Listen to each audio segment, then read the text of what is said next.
Have they overdosed? How many times? Attempts, again, tend to be more and more lethal the more times they've tried. And the most important thing is that middle one right there, listen, right? Listen, listen, listen. There is a reason this person picked you to reach out to.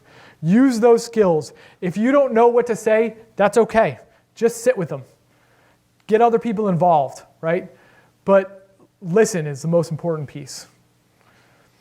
You want to identify their strengths, their values, resources, but you want to be very careful with this, all right? What you want to do, you don't want to patronize the person. What you want to do is find out who and what they care about and why they want to live, all right? Get them to talk about any future goals they may have. Maybe it's wanting to see their children, their grandchildren grow up. Even if these relationships are rocky, it can be a major protective factor in them staying alive. Give them hope. Tell them that you care about them.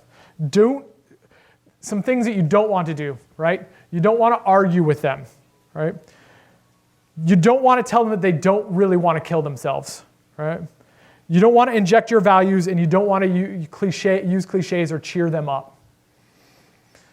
Safety planning and getting others involved, all right? Using some of the resources that they've talked about, make a plan to keep them safe. The safety plan works much better when the person struggling with suicide makes it. This plan should include someone helping the person remove all dangerous methods, all dangerous items from their house.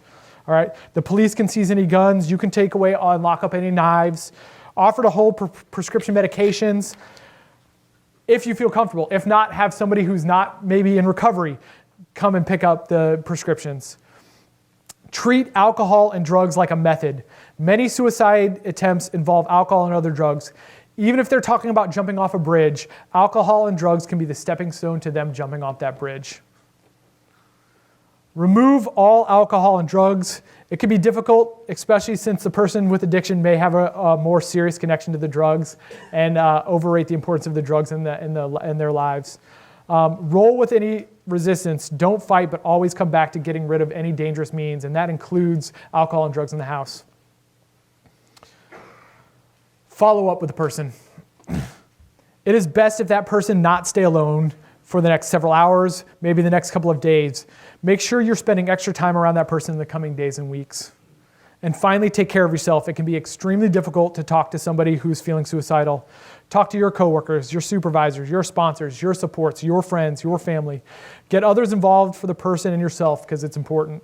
Just like addiction, suicide is a problem that solution depends on a community answer.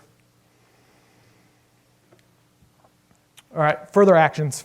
And this is more for